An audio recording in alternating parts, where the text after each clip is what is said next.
Welcome to Water, Waste and Energy Committee number 818. Oh my goodness. We have a full contingent of councillors, and can I welcome Councillor Gates, Councillor Pauline Young, Councillor Owen Jones and Councillor Caldwell as visiting councillors. Confirmation of minutes. Would anyone like to confirm the last minutes? Councillor McDonald proposed. Seconder? I'll second. You guys participating? All those in favour of confirming last month's minute, thank you. That's carried. Conflict of interest declarations, anyone?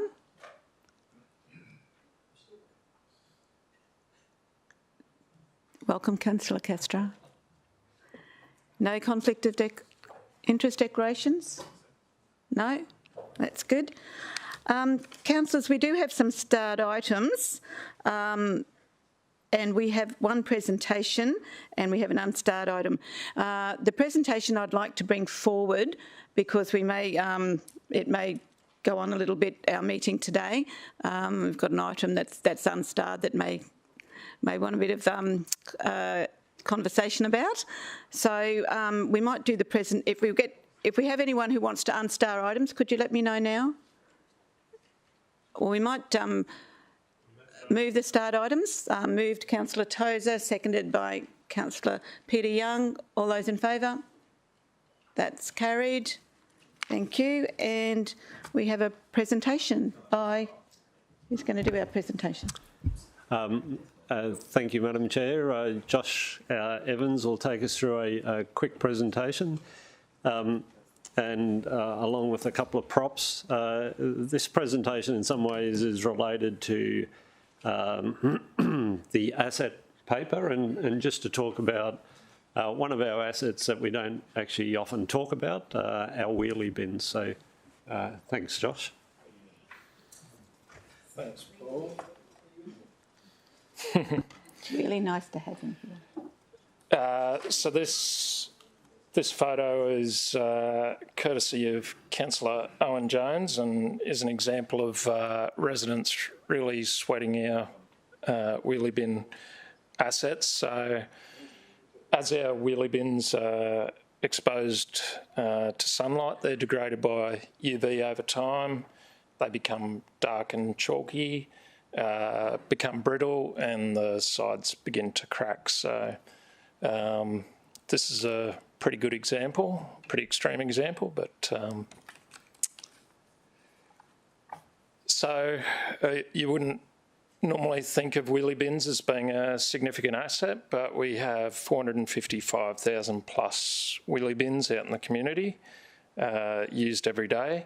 So it's about $21 million worth, and if we proceed with the FOGO service, that'll be an additional 150,000 bins out in the field. So we've undertaken some audits, basically a sample size, not the whole Gold Coast, but our audits are showing us approximately 20% of our wheelie bins need replacement. That's probably on the low side. It could be higher than that. So it's a significant I guess, cost, but also an opportunity to do things a bit differently. The Gold Coast does things differently. We've got a lighter bin colour than the Australian standard, and we've persisted with that over time. So we've got our bin sets here to show you the difference.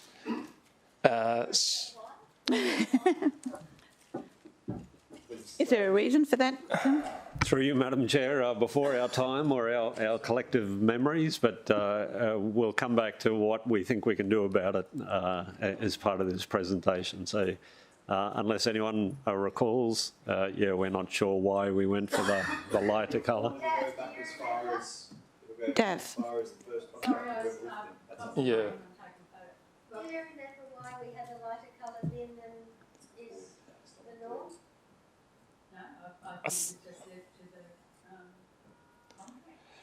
Yeah, it's probably just how it's always been done. I bet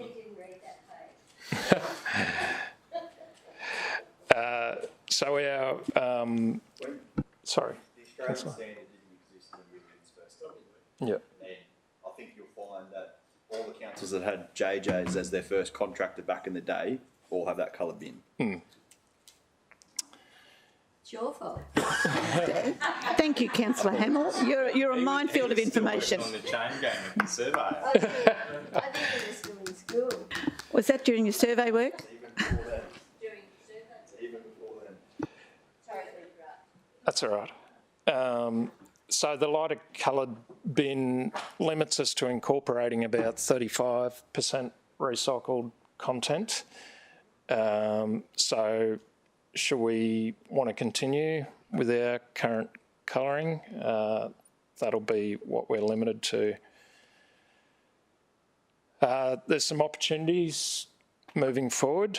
So the mayoral initiative, through his mayoral minute, brought up an initiative around sustainable procurement. So council procuring more goods and services with recycled content. This mayor just recently. Was it around a minute?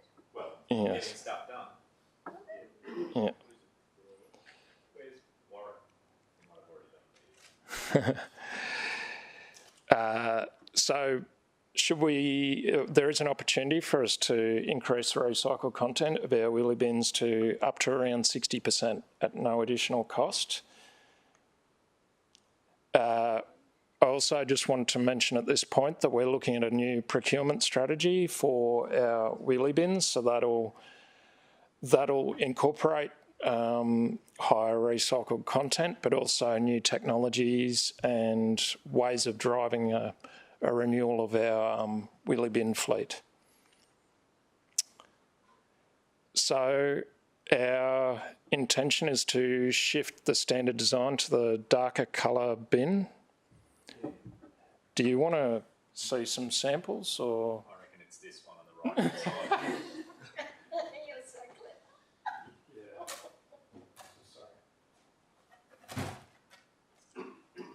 So in case you're interested. I reckon I've seen this a couple of times. You've seen it. Yes,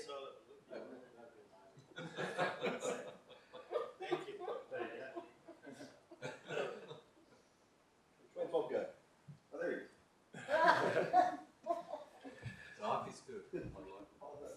So would that be for all bins? All new wheelie bins. Yes. Yep. Just out of curiosity, have we had any, residents ring up and pick the differences? Some there may have another bin if they'd lived in another area and another town or something. No one's ever picked it up. Not that I'm aware of. No. I wouldn't know. I honestly wouldn't know. So with this change, we've got some opportunity to really promote it and consider how we market our wheelie bins. So some councils have looked at including branding on the side of the bins, just indicating they're made of 60% recycled content. So that's another opportunity moving forward. Question. Could I ask a question? So if we go back to that slide where you say marketing, and on the side of the Sunshine Coast bin there's a Q code, and as I asked you before, with the lid, could we use a Q code on top of the lid to link residents back to the website that says the bin days? Yeah, that's certainly a possibility. I had a chat to Rod before I came out, and we'll talk to Sula about that after the meeting. But Probably not on top of the bin because it is UV affected. That's why they put it up. Well, maybe on the side of the bin, yeah. And likewise, are we able, or are residents able to attach stickers? So we've had several requests over time, and I know that it's a challenge in regards to the 50-kilometre speeding stickers if they're in the wrong area and all of those things. But, sorry?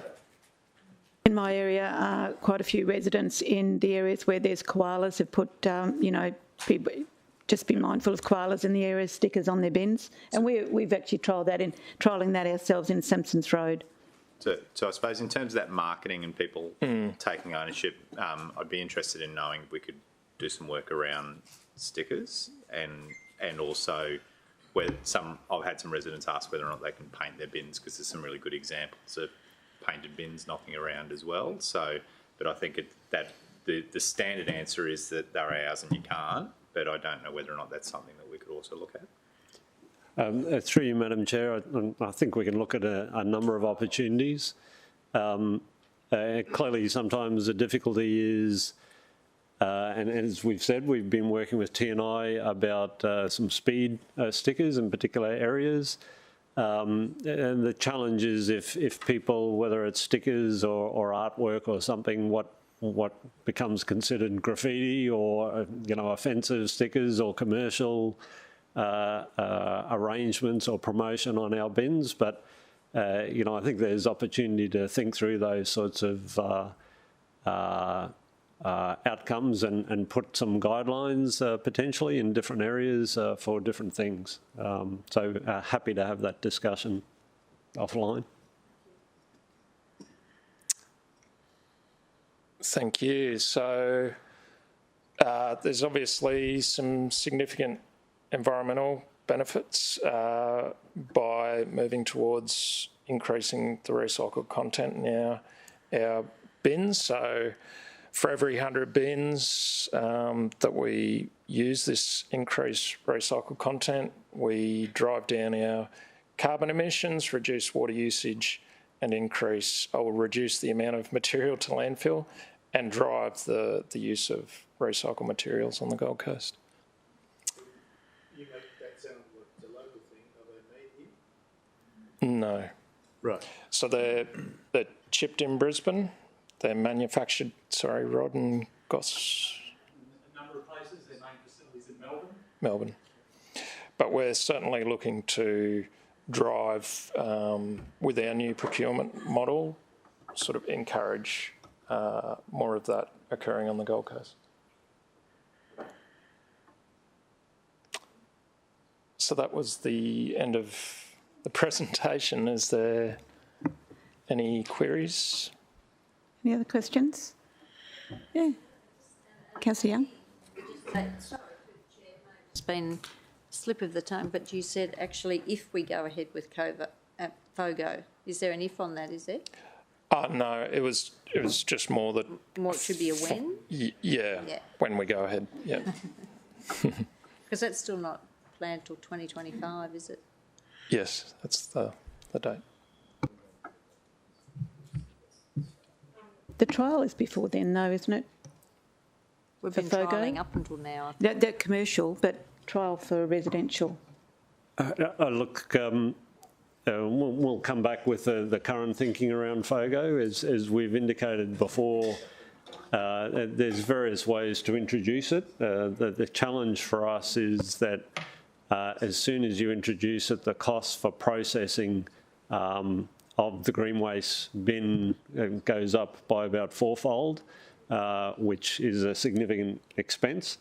Now we expect hopefully that to reduce over time as more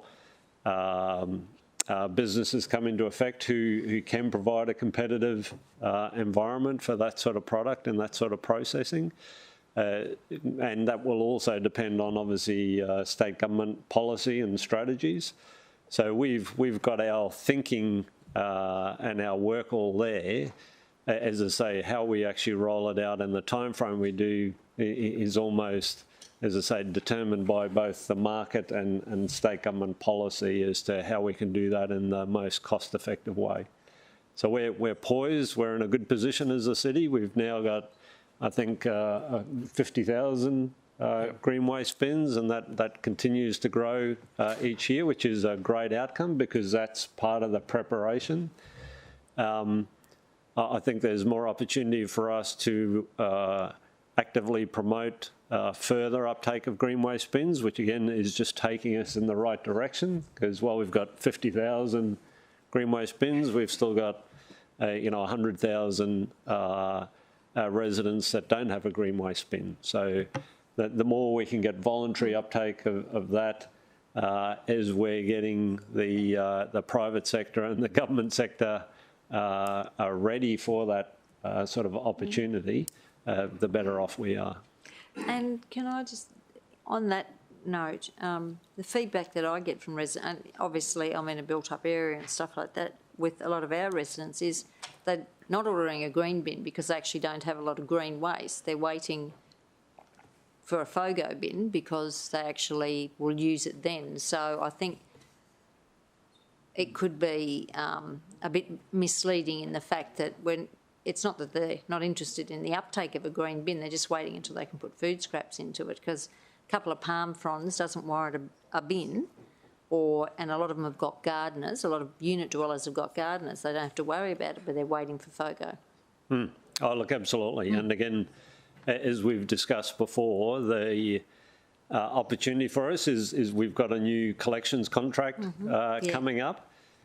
Clearly, the provision of a greater service and a further expansion of the existing bin sets are absolutely written both into the bin supply contract and the bin collection contract. So again, part of our strategy and timing is to get those new arrangements in place prior to further proactive steps. And that's part of what today was, that if we're going to promote and get another 100,000 bins for green/FOGO, we want to make sure that councillors and the community are happy that those new bins will be these darker bins with obviously a higher recycling content in the manufacture of those bins themselves. And I think you just want one more question. One more question. So the whole FOGO strategy is actually included in our new contract, isn't it? Because I don't know how long the contract's going to go for, but I imagine you don't do the work you're doing for it to go for 5 years or something. So if you are increasing the alignment of all of the different sorts of wastes and stuff like that, that we actually have a very sound strategy in there for going forward when we're negotiating our contracts. That's exactly right. Thank you. Thanks, Chair. I would imagine that the new bins are still going to have the coloured lids. Yes. And is there opportunity, or is it conceivable that they'd be printed what the bin is for, like recyclables, landfill, that sort of, so it's really clear rather than just relying on the colour? Look, again, with the new contract, we can write into it, if you like, essentially whatever we want to. Clearly the moulding of the lids and the bodies is, at our discretion, and the messages and QR codes or whatever else we want to talk about is at council's, decision about how we want to do that sort of thing. Okay. Well, I'm expressing an interest in that. And if you don't mind, Chair, about the QR codes, would that be something that the truck would detect as like this bin is associated with this property? Look, there's potential in some places do that, absolutely. And again, with our new contract, we're contemplating those opportunities into the future. As again, we've spoken about, down the track, these trucks will actually potentially weigh the bins as they pick them up. My next question, yeah. If you do that, you want to be able to have an automatic reading and identification of that bin and its, its owner, if you like. Yeah. So again, with a number of our long-term contracts, we're trying to incorporate new opportunities and new technology that we can see we're on the cusp of. We're not there yet, but certainly over the life of that contract, which may be 10 to 20 years, they're not 5-year contracts, we want to be able to achieve those outcomes that, I think the technology and the systems will provide. Yeah. Thank you very much, Chair. Yeah, thank you. Thanks. Thanks, Josh. You're up for the next presentation too, aren't you, Josh? I might just sit at the back. Yeah. Are the presentations on this agenda because they weren't listed? No, he's presenting on the 6.1. There'll be a presentation on 6.1, so, yeah. So if we go to item 6.1, future use of Suntown landfill site. This is in not Elvis. Sorry? It's not? As in non-Elvis uses. That's correct. True story? Okay.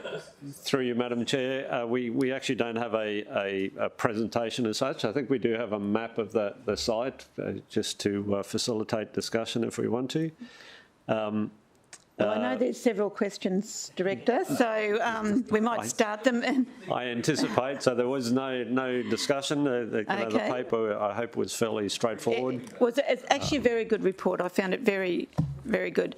Do you want to start the questions off, Councillor Bowden-Lumsden? Sure thing, Chair. Thank you. We'll say thanks to the Director for the officer's report. It was very good, very encompassing. Obviously, just the site and the proposal had a lot of community interest when I did consultation on it last year. Now that's back on the agenda, I have had quite a few questions come through. Would be nice if maybe officers can just touch on some of the key points of the proposal, and if possible, Chair, maybe if I could just ask categorise the questions just on each part based on the proposed stage 1, stage 2, and then a few other related issues, if that's okay. Yep. Yeah. Through you, Madam Chair, as I said, there's not a great deal of additional detail apart from what's in the paper, and at this point, as you can appreciate, this is a work in progress. We've proposed what we've thought in a general concept, what's in stage 1, what's in stage 2, and in areas, but clearly we wanted to make sure that we provide a concept, have a discussion both with councillors and the community, and then we revise the proposal and develop more detail, and then bring it back again and go through, I would expect, a number of iterations before we have, if you like, an agreed a scope for each stage and, timing for that. Okay. I think, did you just have one question, Councillor Gates? Because I think you've got a couple, haven't you? Yeah, I've got a few, but just on the community consultation aspect then. Guess through you, Chair, just in what format will that consultation take place? Like, would it be mobile offices or online surveys, or what space is that? Through you, Madam Chair, I think the first thing, again, is if committee and council support, the general concept here in the first place, then we would come and sit down with particularly yourself, but we've got a number of councillors who, if you like, surround this site. I think there's about 4 divisions circumnavigate this site, so we would come to each of the councillors and discuss how would we actually progress to the next step of consultation, and we're open, as I say, to doing that in conjunction with each of the divisional councillors, which may be slightly different in different areas or different interests. But we have no, again, detailed plan or program developed at this stage, but we would expect that we would use all of the traditional approaches, whether that's, letter box drop or using some of the social media, et cetera, but I think as we move forward, it would be good that we're clearly all aligned and we do that collaboratively to get the best outcome in the shortest possible time frame. Okay. So I guess just time frame, that would obviously, if this was endorsed by council, it would commence pretty quickly, because point 4 of the recommendation said construction could start end of this year. So that would, I imagine, consultation would take place quite promptly after a council decision. Look, absolutely, but the initial, a large part of the initial construction that we would envisage, given if the concept is approved, would be associated with upgrading the entrance, access roads, etc., which we think are hopefully relatively non-controversial. So we could commence that work while continuing the consultation. We wouldn't jump in and build a a processing plant for anything in particular, as part of the first stage. It would be that preparation works, as I say, for access or other earthworks, if you like, in preparation for that. And they would take clearly some time, a couple of months to get through. So, we've got further time to clarify those other scope and activities on site. Do you want to ask your question now, Councillor Gates, and we'll come back to you? Thanks, Chair.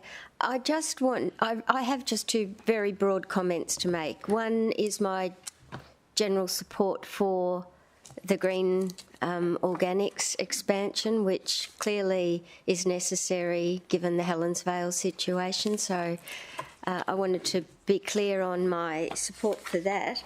And I also wanted to highlight my lack of support for the general concept of the Stage 2 relocation of Mike Hatcher Speedway. I'm not on this committee, so I'm not able to move anything. If I were on it, I would be moving that be excluded from the Stage 2 planning. And that's because of, I guess, the experience I've had in the relocation of a kart club some 20 years ago that still hasn't found another site within our city to this day. And so I certainly would not support the Stage 2 expansion, including that facility. So they're just comments, Chair, that I wanted to... and that probably leads us back to you, Councillor Munson. Thank you, Chair. Both of those definitely do. I'll start with just the Mike Hatcher related questions. Obviously, I think they're a great club, and a lot of the community does. They have mentioned previously about relocation. They'd be happy to relocate if appropriate land was found for them. I just wanted to make sure that what's written in the report, that when their lease is currently due to end in 9 years, they won't be made homeless if they haven't been found an appropriate site for them to relocate to, that they won't be shafted from the Suntown site, because I would absolutely hate to see that happen. So I guess the question is, what's in the report, is that forcing them out at the end of the current lease? Through you, Madam Chair, no, by no means. As I said at the start, this was a concept plan, and it was, envisaging a possible future. As per this paper, there's no resolution or decision to be made around Stage 2 or future stages. We're simply asking, as I said, and as per the recommendations that Council endorsed, that the concept for Stage 1, everything else is, if you like, a matter for discussion and appropriate investigation and landing at whatever position, Council and the community are comfortable with into the future. That makes sense? I believe so. Okay. Good to hear. So, in regards to the Mike Hatcher, I'm assuming that and I could be wrong, but the entire site is Gold Coast Waste and Water, or is that part of the site, the asset custodian is Lifestyle? Look, certainly in terms of land, the land is in 2 lots, which you can see the split in the middle, so that it's one contiguous lot. In terms of managing that sporting facility, if you like, that is within Lifestyle and Communities remit, but it's a single lot. So I suppose, as an observation, you've done some scoping work in regards to the whole site, adding those two things together. So the council could provide you with some clear direction in terms of limiting future stages to the Gold Coast Waste and Water site that you have direct custody over at the moment, and making it clear that the smaller site remains available for recreational purposes, which I think might go a long way towards satisfying RBL's concerns. But I think that there's a genuine concern that as long as the Junior Motorcycle Club continues to meet all of its obligations, in 9 years' time or 20 years' time is in the place that is going to be really, really difficult to find another home for them anywhere in the city that doesn't create immediate concerns with residents that they might go to move to. And the only other place off the top of my head that I can think of that they might be able to go to would be near the Coomba waste treatment plant, which is your asset. So, the idea of pushing them out of here over to there, I just can't see it. But it may help you if we give you a clear political direction that effectively is that we'll leave that with lifestyle, and that's the long-term intent of the city to be able to provide a space for junior motorcycle kids to have a go. And in 20 years' time, they'll all be electrical and you won't be able to hear them anyway. Director, have you had some conversation with Sport and Rec officers about this club? Look, absolutely. Through you, Madam Chair, there are other sites, and again, this paper was not about the motorcycle club, as I said. We're seeking endorsement about stage one and the area that we currently manage. We're merely outlining a concept and the future decisions that may be made. When I first came here, there was the development of the new motorcycle track up at Stapleton. Now, again, I don't know any of the history or the background to any of that. The Gold Coast water asset usable for motocross. Yeah, look, as I said, Council, I've got no background. I know the discussion has occurred in the past, and as Councillor well knows, land is in limited supply in the city, and it's up to Council to decide the best and most effective use of all of its land and assets across the city. Well, we're not seeking to influence that. We're seeking to suggest that we can use our existing area, we believe, for other purposes. Again, at the end of the day, it's Council's decision when that decision needs to be made. Councillor Ballin Lumsden. Okay, so thank you, Chair. My take from that was it's worth including words then that section of land where Mike Hatches is currently located be excluded from any kind of future plans and consultation. That sounds like if I want Mike Hatches to remain there, that's what I'd like to see. So if I was wanting to see that, I'd need to incorporate those kind of words. Is that okay? That's okay. I think you'd probably get a bit of support for that, okay, Councillor. Excellent. Other one, sorry, we'll preface this by, sorry, there are a few questions, but when this was first raised last year, there's a lot of community interest. I'd letterboxed the 1,000 homes most in close proximity to the Suntown site, did a poll, got feedback. There was a lot of community support for a green waste pad, which was what my understanding was the proposal at the time for other councillors. So I letterboxed 1,000 homes, had 83.3% support for a green waste pad at Suntown. So I'd imagine there's going to be a lot of people quite positive about it, but did have a few questions, and I guess through you, Chair. Some of these will probably just be yes or no questions, if I'm able to maybe just rattle them off. So first off, is there still testing of landfill? These are all questions from residents, and just want to make sure that they're answered, even though some of them were in the report. Is there still testing of landfill gas and leachate at the Suntown site and the surrounding areas? Yes. Okay. Does that monitoring inhibit anything that's been proposed in stage 1 or 2? No, not specifically, except all of that infrastructure on the site has to be maintained over the next, whatever it is, 10 to 20 years. So what can actually actively occur on that site has to take that constraint into account. Okay. And I guess the officers that drafted this proposal with stage 1 and 2, they're aware of all the infrastructure that's there for landfill gas and leachate and... Yeah, absolutely. Okay.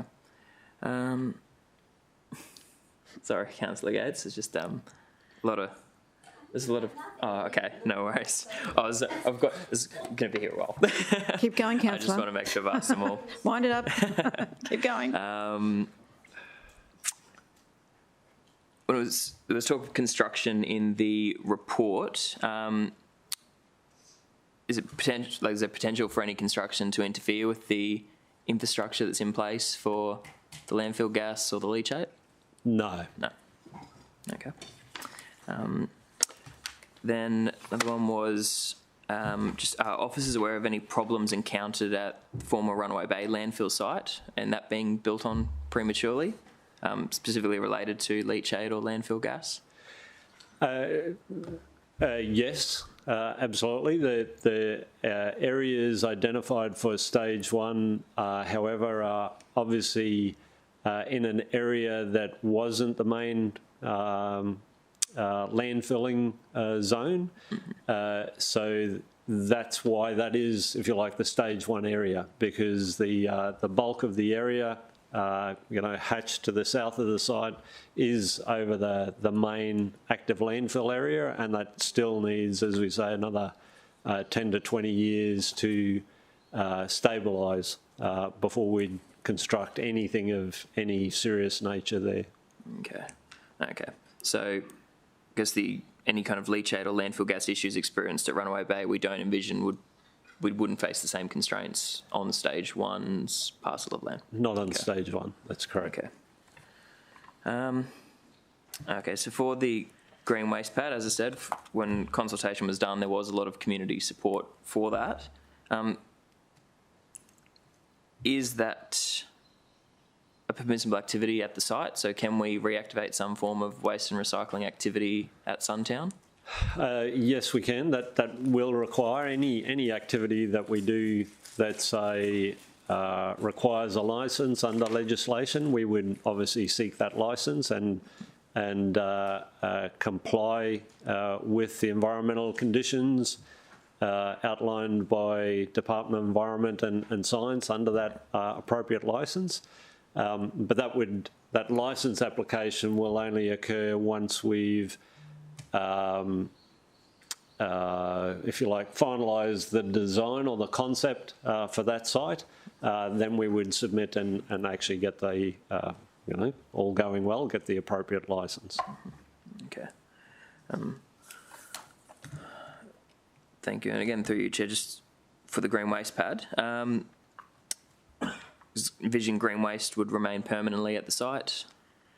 Look, as per any of our sites, that would be the intent, but, subject to future business requirements. I mean... Apologies, I meant the actual material being taken there. Sorry, no, it would be like all of our other green waste pads where material is collected and then regularly processed and taken back off-site. So it's not for long-term storage or detailed processing. It's for collection, bulking up and transport off. Okay. And question to that section. Councillor will it be Jones? ground on site? Yes, we'd anticipate it would, because that's the efficiency of collecting it on ground. And I appreciate that. And would there be hours of, would that grinding be restricted to certain windows during the week or month? Look, that would again depend on the noise and the volume and activity.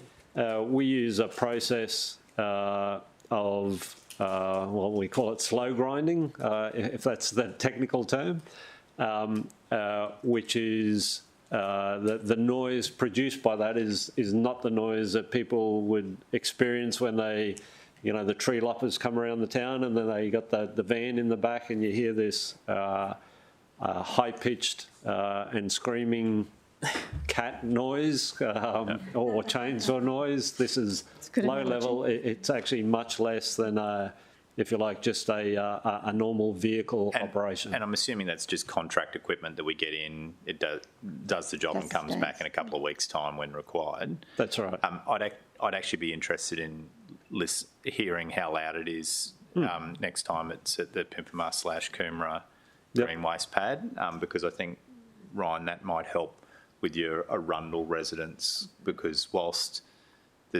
I don't think in the green waste pad there's smell or dust issues. There potentially is a noise issue. So I think it'd be useful to know what that might look like. We do that at all of our sites. That's standard operational procedure. So we could, as part of the consultation or engagement, we could invite people out to observe that at any point in time. Thank you, Chair. Through that, I think that would be very helpful, because that was Councillor Owen-Jones just probably touched on next 4 questions, which was, will it be processed on site? Well done, Councillor What's the Owen-Jones. machinery? Where's it located? How noisy is it? When's it operating? So they're definitely things that residents, whether they were for or against the proposal, they did have questions about the potential noise issues. On the topic of noise, they also were curious about vehicle numbers and whether there'd be issues with reversing of trucks and those kind of things.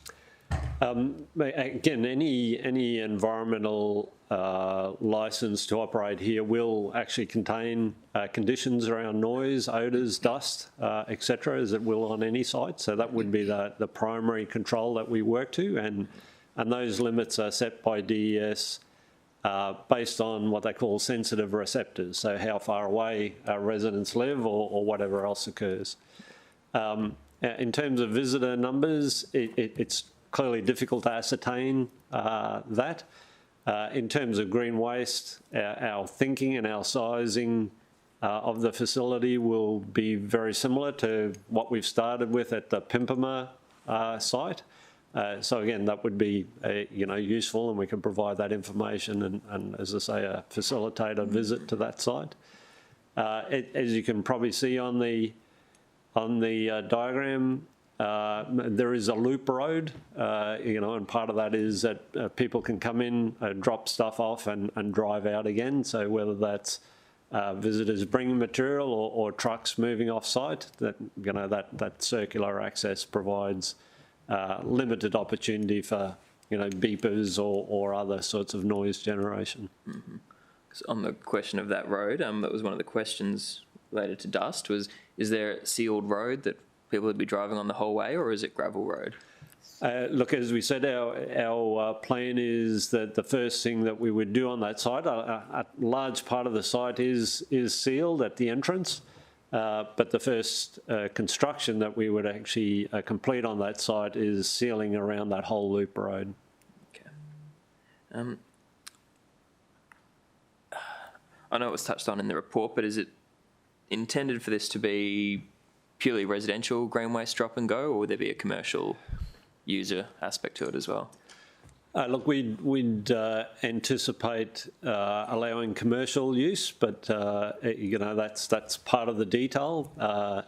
As we indicated, there is a previous weighbridge on that site, and that's what you need to facilitate commercial use. So reactivating that weighbridge site, we think at this stage would be cost effective, and as I said, that would then facilitate commercial use. Just on the, note of cost, you did say it'd be hard to determine how many visitors we'd have. It's probably equally as hard to determine how much tonnage we'd get to the waste pad? Look, again, absolutely. But, as per the Pimpama site, but again, we can provide details on the history of that. Clearly, when we first opened it, we had, 2 men and a dog come. But as we promoted it more and as the community got more aware of it, we had a significant growth in usage over the 12 months, and that continues to grow. So we'd expect the same sort of thing here. And again, in terms of licence conditions, there's generally different licence conditions for different size facilities. So if it grows and gets up to a limit, we would have to go back to DES to re-examine what's being done there, and whether additional needs to be done because there are more visitors or more material being collected. So again, it's a ongoing process, if you like, of build it and they will come, and then we'll see how many do come. Because currently, green waste that goes in the general waste bin, the city pays waste levy charges on that because it goes to landfill. Is that correct? No. no. So we don't, will we? Anything that goes to landfill, absolutely, we pay charges on, but our green waste bin does not go to landfill. The general waste, the red lidded bin. So if someone puts their palm fronds in the red lid bin, that will go to landfill and we'll pay for that. That's exactly right. Sorry. That's all good. So anything that's dropped off here will not go to landfill? No. Okay. So obviously without knowing the quantum, it's hard, but based on other green waste pads in the city, does that represent a big saving for the city? Not specifically at this stage because we don't pay a waste levy on that. Our commercial customers pay normal council charges for delivery of green waste. The purpose of this site is absolutely linked with our proposal for our our recycling activity. We don't want to develop this site. We want to make recycling more accessible across the city and close to everyone. The whole idea of this site is that it is not a waste site, it is a recycling site. And that's what we want to encourage, and all of the activities on the site will be associated with recycling. For residents that are using, if they're using the green waste pad, just obviously south of that's where the landfill used to be and all the underground infrastructure there, is there going to be something in place to prevent anyone from accessing that part of the site and potentially damaging or interfering with the infrastructure that's there? Look, again, that's part of detailed design. If we believe that we need to put in a fence line, around stage one, if you like, then we will do that. We will. This will be a managed site. There will be staff here on the site who will obviously direct both the public and or contractors. But yeah, certainly if we believe that a barrier along that length is appropriate, we'll put that in. Okay.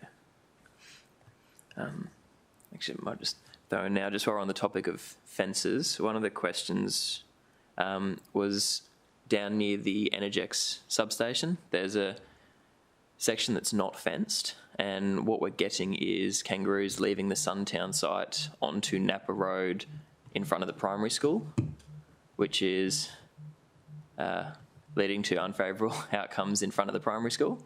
Just wondering if we can get that section of fence closed rather promptly. Look, I'm not particularly familiar with that exact site, and I'm not sure whether it's Energex's responsibility or ours around there, but we can certainly go out there and have a look. I mean, either way, it's not clearly desirable to have open access and wildlife coming out there. So yeah, we'll certainly have a look at that and see what we can do to rectify that. Cool, because that was, I guess, a somewhat separate issue to what's been proposed here, but would be keen to see that rectified sooner rather than later. For the recyclable sorting facility, probably a lot of the questions will be quite similar to the green waste, so I'll brush over those. But who would operate that? Would it be council operated or third party for the section off to the side of the green waste pad? Look, as I said, this would be overall a council site and if you like, managed by our staff. We anticipate there would be areas, as we've indicated in the report, that are potentially dedicated to community groups to, operate or conduct activities. As well as commercial groups to conduct and operate activities. And they would be responsible for that, sub-area or subset of the area. Activities that are commercial in nature and that are well established, it doesn't make sense for council to replicate that, but to lease those areas out to those commercial businesses to do it. But again, we've got no, if you like, hard and set rules. We'll develop those concepts and and those arrangements as appropriate as we go through and develop the site. Okay. Because I know that Suntown was kind of first brought to community attention in the FlexiSkip report we had last year. Is it still anticipated there might be space for FlexiSkip at the site to do their sorting and? Look, that's one of the potential uses and activities. Whether it's the highest value or best outcome for that site, we want to weigh that up in balance with, a range of other opportunities. Mm-hmm. Okay. So at this stage, do we know maybe what kind of materials would be getting sorted there? Just because one of the questions relating to noise again in terms of metal sheeting and glass and that sort of thing. Look, again, not specifically. Like I said, that will depend on the opportunities that we can identify, in conjunction with the commercial sector. This site, we don't anticipate. Clearly, we're well aware at a number of our waste and recycling centres where we have big bins and people come in and drop stuff from a great height, metal or glass or whatever else. Dropping that in an empty bin makes a lot of noise and is potentially a generator of that. We don't anticipate that at this site. Okay. But again, that's part of our our concept development and control of activities that are suitable for this site. Mm-hmm. Okay. Councillor, I think it's safe to go back to your constituents and with the good news that we're only really considering green waste at this stage, and also the fact that, and I think you're going to put another paragraph onto the recommendation that will guarantee that the Mycatchers motorcycle group stay there. Is there anything else that yeah, I was finished with stage one. Like, I think stage one's great in the sense that anything that's being recycled is not going to landfill, and long term is going to be a cost saving for the city and for obviously the ratepayer as well. So I think for the most part there is very broad support for stage one, and not just within Division 7. I know Councillor Caldwell and Councillor Owen Jones as residents I saw online were very supportive of having somewhere to go besides Helensvale. Just had a couple of questions, a couple more on just the environmental aspect and stage 2, if that's okay. Yep, thanks. For the environmental aspect, there was questions about, is there any tree clearing proposed for the site? No, not at this stage. So good. That was the next question. Is there any proposed revegetation at the site? No, not at this stage. One of the things that we have to understand on landfill sites is that water is not our friend on a landfill site. Whenever you have water coming into a landfill, it generates leachate and it actually pushes gas out. So in the past, such as this site and other sites, there was a view that planting trees over landfills was a good thing. That has been proven not to be the case, because trees, through their roots and their disturbing of the soil, actually provide pathways for water to get into a landfill site. So at this stage, and I'm talking again now for 20 years, in 50 years down the track, people may, and the city may take a different view. But in the short to medium term, we have no plans to actually plant additional trees over landfill sites at all. Because as I say, that's what causes and generates and contributes to the two negative impacts of landfill sites. Mm-hmm. Okay. Does that make sense? Yep, that was a very helpful answer. Thank you, Director. Last one was just, I guess, on the solar farm proposal. $5, councillor. Inflation. Oh, $10, sorry. $6. 100%. Solar farm proposal, just where did the idea for solar farm at the site come from, and do we think that's the best use for that Just one of the options. option site? Yeah. That was, Look, again, it's one of the options, one of the opportunities for large, clear areas that are still unstable in terms of their foundations, which is exactly what our landfill site is, because settlement will continue to occur, as we say, for the next 10 to 20 years.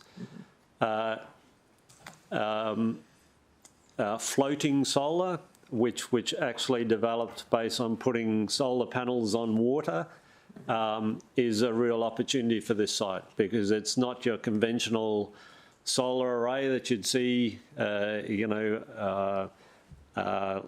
out solidly in the ground. Floating solar is exactly what it says.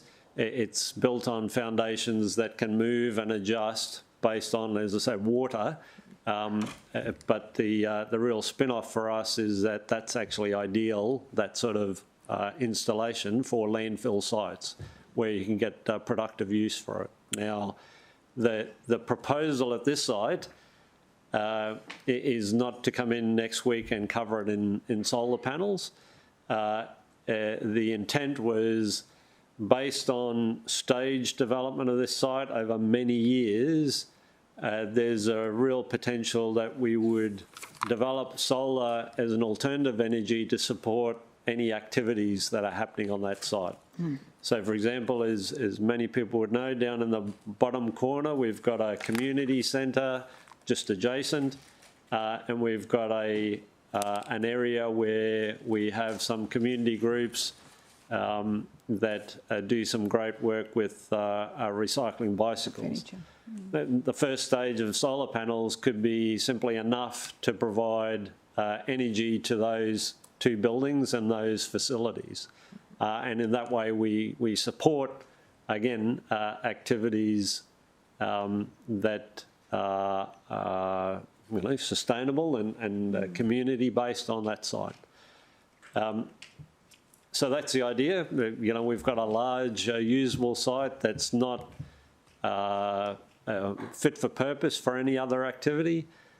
Solar panels typically have a life of 10 to 20 years, so that investing and putting something in that time frame means that when they get to the end of their life, the rest of the site could be suitable for other uses or other development.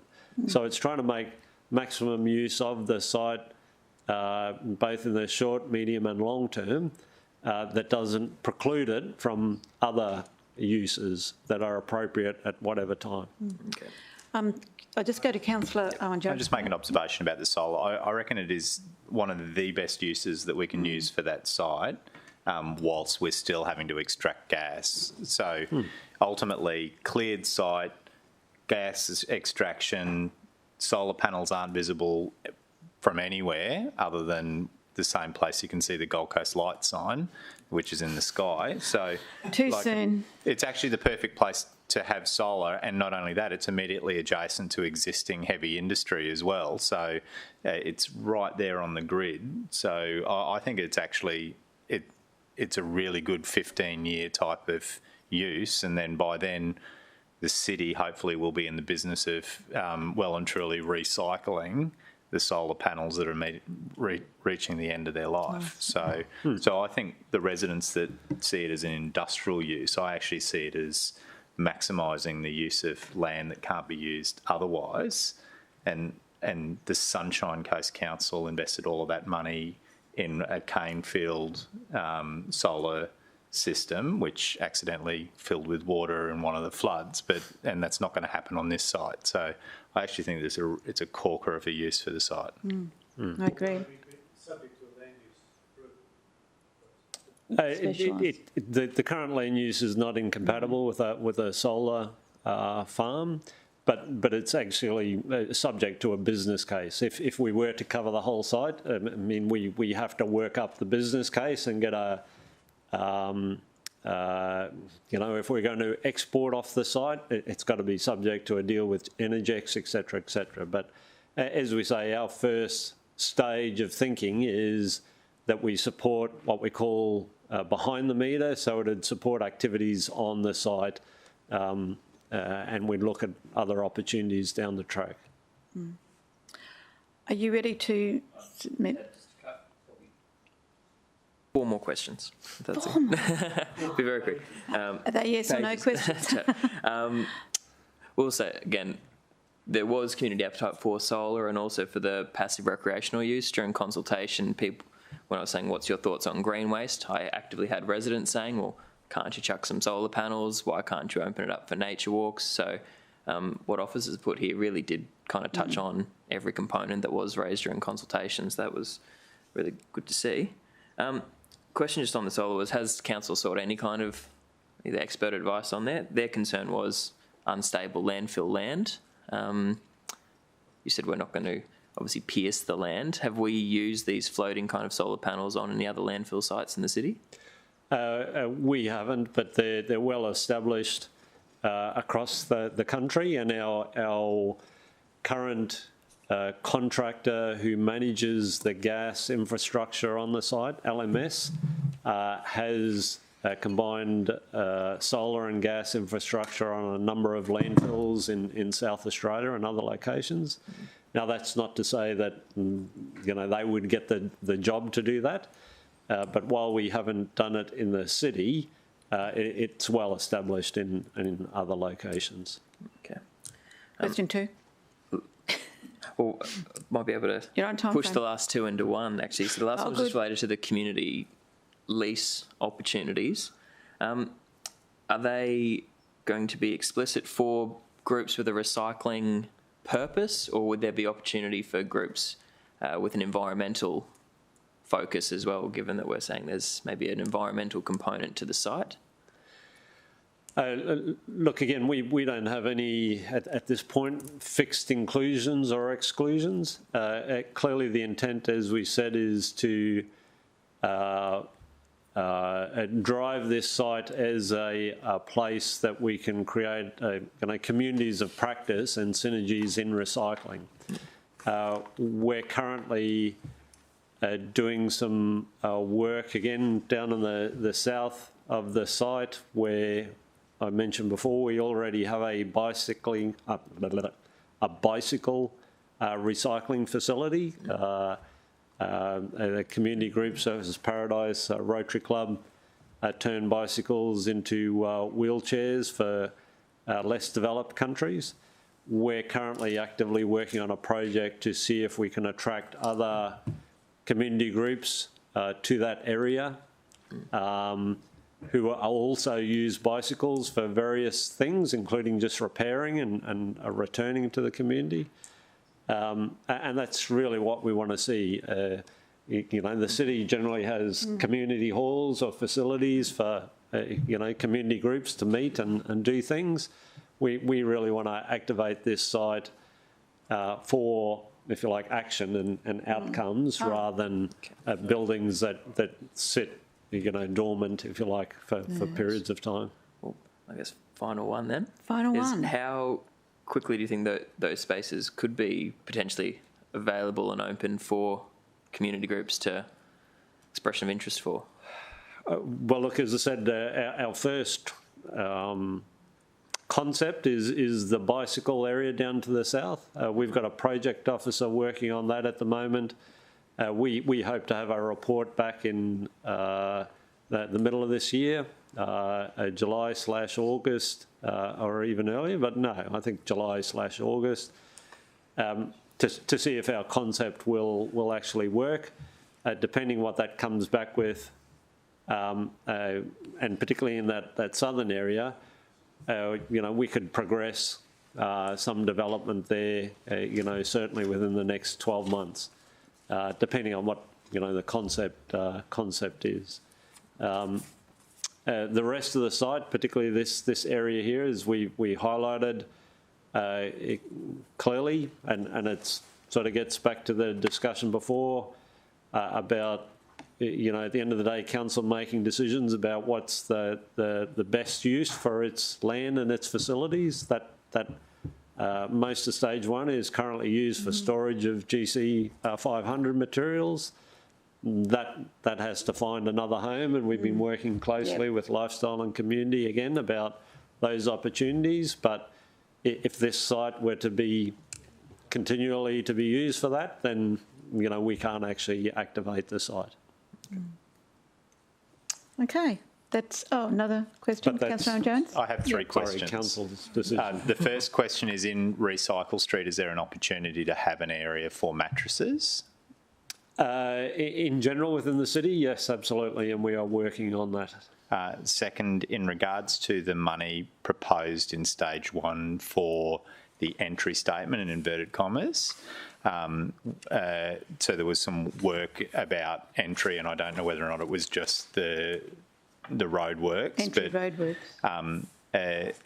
Will there be towers not dissimilar, or little guard houses not dissimilar to what was installed at Helensvale, that might lead residents to automatically assume that we're going to introduce gate fees? Or can we maybe make sure that we're a little bit more subtle about what we do at this time? So, because that was the challenge with stage 3 of Helensvale Waste Recycle Centre. As soon as they saw the little sentry boxes turn up, and I know that your officers use them in terms of providing shade, but the automatic assumption was we were introducing gate fees, and it got us on the back foot right from day one. Through Madam Chair, there is, as I say, a weighbridge facility there already. If we're going to accept commercial green waste at this site, we will have to so it'll be build the building. In the same type of configuration as Mollendina? Similar to Mollendina / Reedy Creek. And then the other question that I've been asked is, in some local government authorities, residents have the option of taking away from the site processed mulch.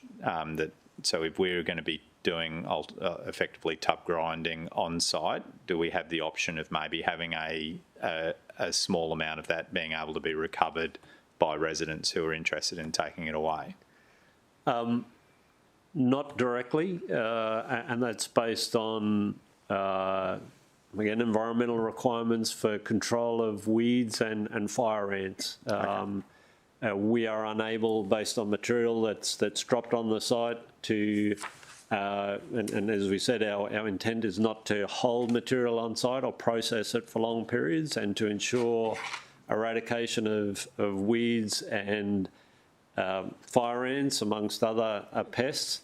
You actually have to stockpile it there, hold it there for some period. I appreciate that, and I think that it's a question that gets asked, I think, in particular from interstate residents where it is available.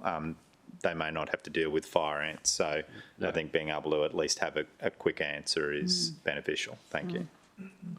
Thank you. Councillor Bowden Lumsden. Once he starts, he never stops. Oh, you missed one. Missed one. Okay. Just about the for the environmental section, if we were to open the site for green waste, would we be looking to also fence the proposed environmental area from people accessing the site? Look, certainly if we, again, down in the south, and this is, all of this is subject to further investigation and assessment. We had proposed potential for some walking tracks in that large vegetated area down in the south. We've got to develop that concept further. There is no internal fence line between that area and the rest of the landfill. And so, again, if people are comfortable with that as a general concept, we would go away and do further work and potentially, as I say, come back and say, well, we need to control people coming into that area and that they don't go in and access the main site. There'd be a strong potential that we'd put in some fencing, internal fencing. I think it'd be favourable. I think there'd be a lot of people eager to use the space if the walking trails are opened, and I know that it's regularly used by wires and wildcare and things as a release point for animals they've nurtured back and then releasing back into the wild. They've seen it as a good, safe spot that the majority is all fenced and whatnot. Just if we've got cars coming in to use the green pad, I think it'd be good to have that secured there. I think we got to recognise, obviously, we do have koalas and kangaroos on the site, and they currently move throughout the whole site unimpeded.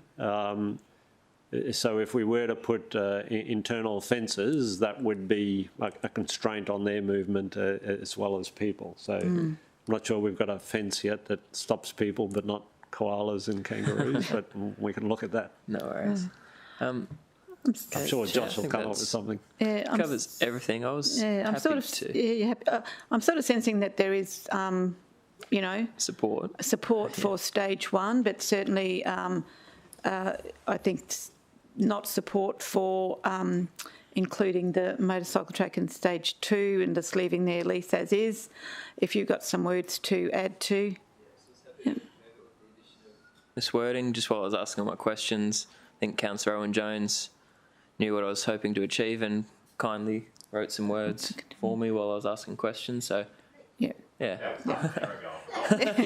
He forgot what he wrote. I read it after he gave it to me, and I think that encapsulates My Catchers as a great group. They've been around for 39 years. They've been there for 37 years. A very good club. They've got a community day on the 21st if anyone wants to go along and see what they do. Junior Motorcycle Club. Yeah. That club day on the 21st is actually the Memorial Day for Anthony Gordon. He was the young boy that passed away in competition last year. It'll be a very important club day for Mike Hatches and their. So let's get so you're going to move that. Let's get a seconder so you can speak briefly on it.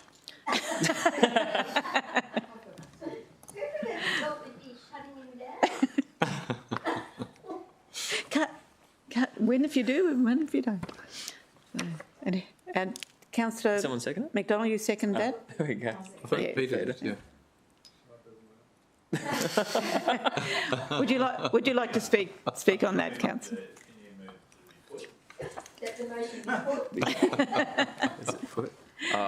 No, I'm sure you'd like to speak briefly on that. Yeah, be very brief. It was important site for this, not just the local area, but for the city.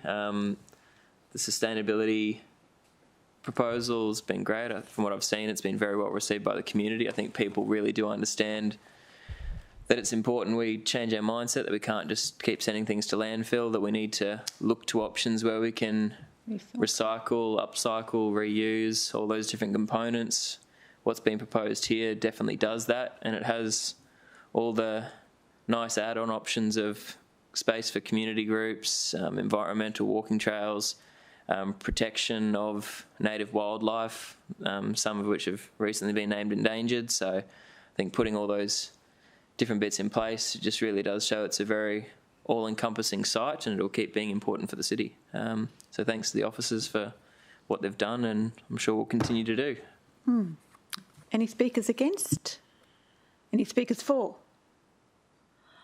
I might just add that I think it's fantastic that we'll open up a facility for green waste that obviously will give another option for a lot of residents who live in that area, and sort of ease the congestion off some of our other recycle centres. So that's great effort. Thank you. All those in favour? That's carried unanimous. General business. Has anyone got any general business? No? No, Ryan has to go to a meeting.